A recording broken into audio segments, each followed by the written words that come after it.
وصفتنا النهاردة ليها طريقتين. الطريقة اللي هنعملها دلوقتي ان احنا هناخد منه ممكن 6 7 اعواد كده. طبعا هقطعهم كويس،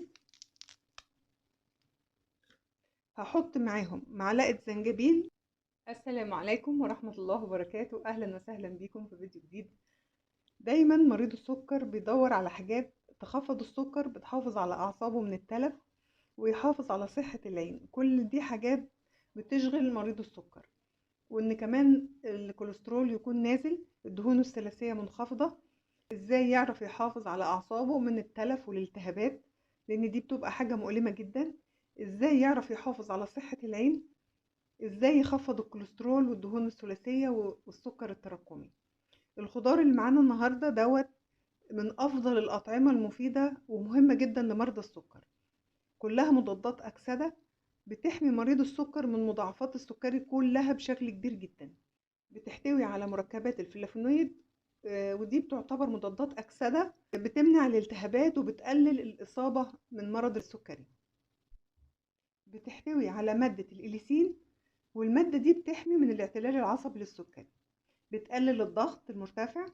بتحتوي على بوتاسيوم، بتحتوي على كالسيوم، وده مهم جدا لصحة العظام وقوتها، وبيحافظ عليها من انخفاض كثافة العظام طبعا وهشاشة العظام. بتوسع الأوعية الدموية، بتسمح بتدفق الدم من خلالها. كمان بتسمح للأكسجين إنه يوصل لعضلة القلب بدون مقاومة، عشان كده دايما بيحمي القلب من الجلطات والسكتات الدماغية والنوبات القلبية والذبحة الصدرية. بيقلل الكوليسترول، تمنع تصلب الشرايين. اللي معانا النهاردة الكرات مش البصل الأخضر. في ناس بتختلف عليهم الأمر بين الكرات وبين البصل الأخضر. البصل الأخضر غير كده خالص. البصل الأخضر بيبقى مقفول، الكرات بيبقى مفتوح كده، ما بيبقاش مقفول زي البصل الأخضر. ده الكرات النهاردة يعتبر من أهم الأكلات لمرضى السكر، وبرضه مش لمرضى السكر بس، لمرضى القلب.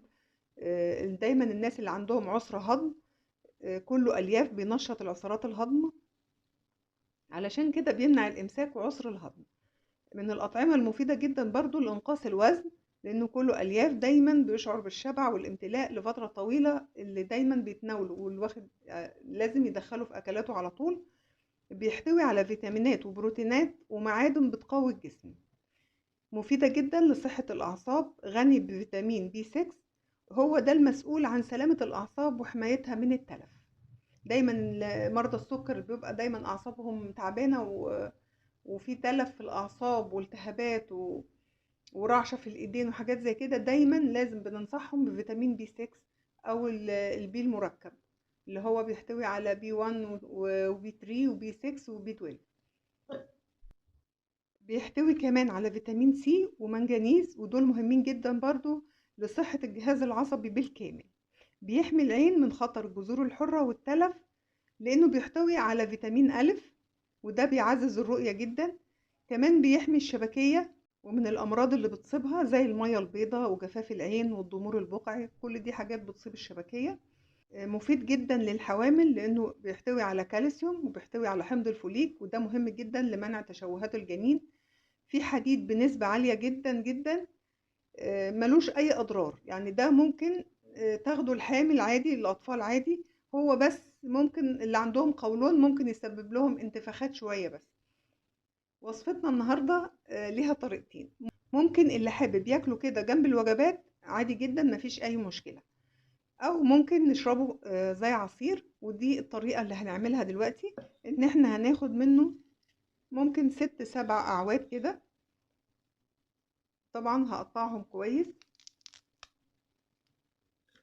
هحط معاهم معلقة زنجبيل. دي المعلقة صغيرة جدا مش كبيرة، يعني تعتبر نص معلقة الشاي. هحط عليها زنجبيل، ولو فريش طبعا يكون احسن بكتير. هحط عليها نص ليمونة.